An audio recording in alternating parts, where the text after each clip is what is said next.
Hi friends, welcome back to Julia at Home. It is a continuation again today of my curriculum series for the academic year 2023 to 2024. This is a follow-up to my preschool group activity video. So if you haven't seen that already, go check that out. I'll link it here and in the description box below, because today we are going to be talking about my 4-year-old, and she will be doing all those preschool group subjects, and this video will be focused on what she will be doing for her individual school time. These activities will mainly be in a time I set aside with her each morning. There are some life skill activities that will be incorporated into our days in other ways, and there may be some things that she can do on her own while I'm working with the other kids.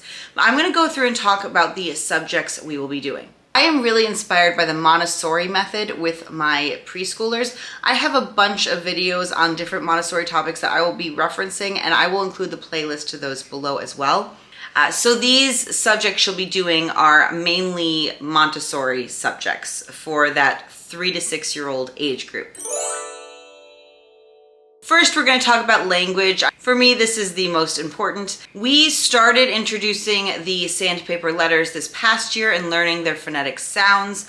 If you want to learn a little bit more about the process of learning to read the Montessori way, please check out that video. But where we are in the process is she's done the sound game. She did that for about 1.5 years. And then this past year, well, she's been 3, we did introduce some letters. And I did it the way I did it with all my 2 oldest children and introduced them. And she's been having a little bit more trouble focusing and remembering them. So I'm taking a step back. We took a little bit of a break. And we're going to come in fresh this fall, and I'm going to restart the letters, and I'm going to introduce them slower, and I'm going to be trying to incorporate more activities around each letter as I bring them in, and just lots of review. So lots of letter activities going on. A lot of the activities will still be Montessori based and things I've done in the past and kind of playing with them, but I may also utilize some other activities that I just find from other sources. Kind of inspired by doing like the letter of the week that some preschools will do, except we will probably do more than 1 a week. Hopefully we'll get to like probably 2 a week, depending on how she seems to be going. And we're not focusing now on the names of the letters, but the phonetic sounds of the letters. I'm hoping that by the end of this academic year, by next summer, we will have gone through and she will be comfortable with the main phonetic sounds of all of the single letter phonograms, as well as the QU, the qua, and that we can introduce the movable alphabet. So again, if you want more information on that, check out my video on reading the Montessori way, because I can't go into the whole process in this video, but that's essentially where we are and what we will be doing for reading. We'll also be working on writing a little bit. So a lot of the practical life activities and some of the sensorial activities in the early years prepare the children for writing. And this past year, I have already introduced her to the metal insets, which is one of the first steps in writing, where they are metal shapes that you trace with colored pencils usually. And she really enjoys that, and she's actually quite good at that. So we'll be continuing with that. And then she also likes, she wanted some like math books because her siblings were doing math.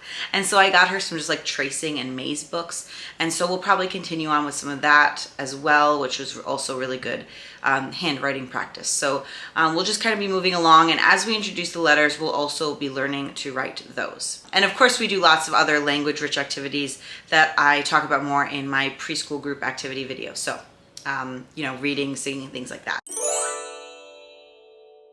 The next subject is sensorial and geometry together. So in the Montessori lessons, it usually has you do all of the traditional Montessori sensorial materials and then do the geometry materials. So we've done, I think, pretty much all of the traditional sensorial materials, and we've just started on the geometry cabinet, but at the end of, before we started a summer break with her.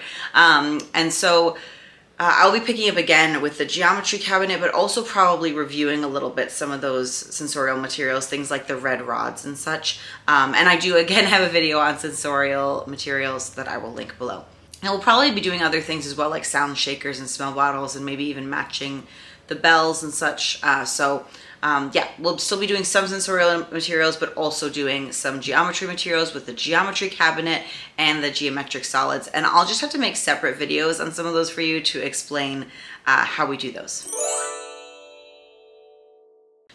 practical life or life skills. So she's kind of getting past the point of doing a lot of the transfer activities, and my 2-year-old will be doing some of those, and they'll be on the shelf, so she might just pick them up for fun. But she's got pretty good fine and gross motor skills, and so yeah, a lot of those transfer activities she's kind of past, but we are still working on some life skills.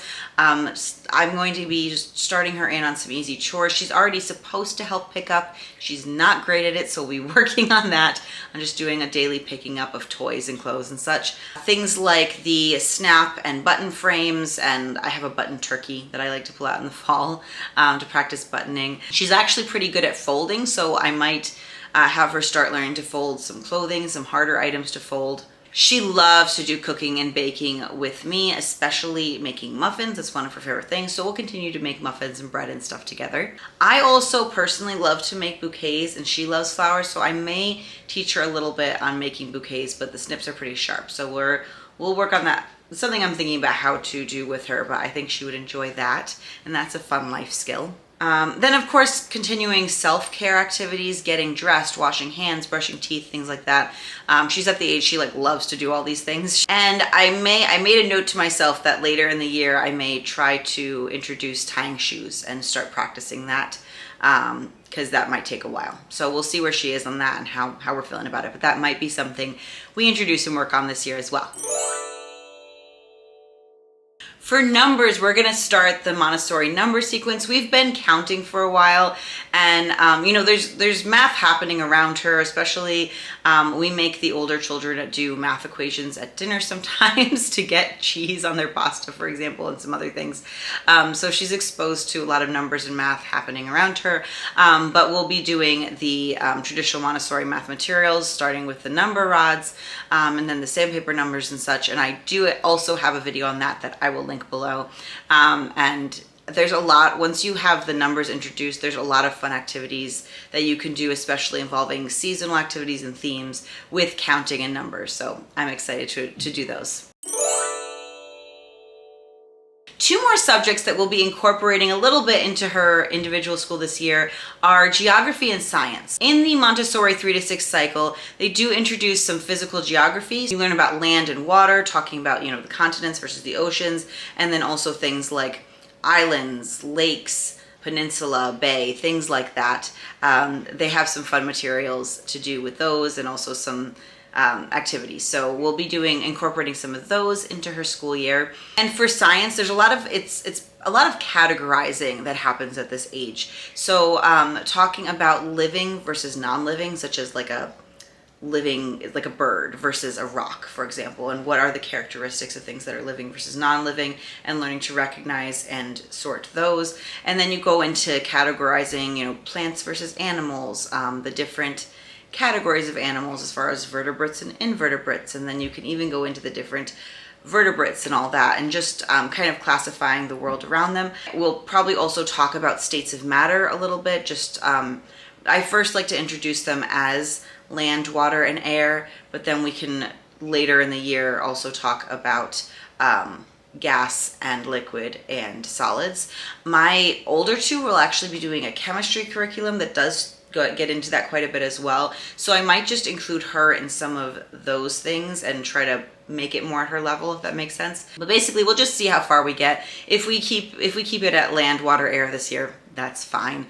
We're learning to kind of observe and sort the world around us. Something I wanted to mention that we'll be using quite a bit in my 4-year-old's individual school this year is the Buckets and Berries curriculum. This is a new to me curriculum. It's inspired by Montessori and Charlotte Mason, so it seemed like it'd be a really good fit for us. I was sent their pre-kindergarten curriculum, and that's what I'll be using. They also have 1st grade. They may have another one. It looks fantastic, and so I want to share it more in depth with you, but I also want to talk about it a bit here. So it has a theme for each month, and then it's kind of sorted by, there's Montessori like activities that you actually cut out and put out for your child to do on like a work shelf.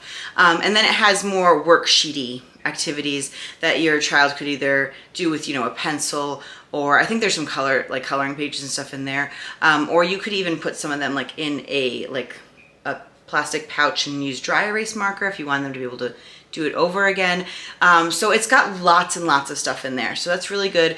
And it has language activities and number activities, some science and art ideas, and there are also picture book recommendations. So I mentioned this in the preschool group video that I'm incorporating these themes into our school as well. And a lot of that will be in the form of this curriculum and for her individual school in particular. If you're interested in that, look out for the video on that specific curriculum coming up soon. That's it for her individual subjects this year. This is one of my really favorite ages, and I'm glad I get to do it again with her. And then I've got another one following up. I'm hoping I can do more updates for you on what exactly we're doing, like what's on our school shelves each month or something like that. So if that's something you're interested in, or if there's a particular thing that'd be helpful for you to see about our preschool curriculum, please let me know in the comments below. It's something I love to do, and I'd love to share more with you. Thank you so much for watching. If you enjoyed this video, click that thumbs up button below. It actually does help me and my channel.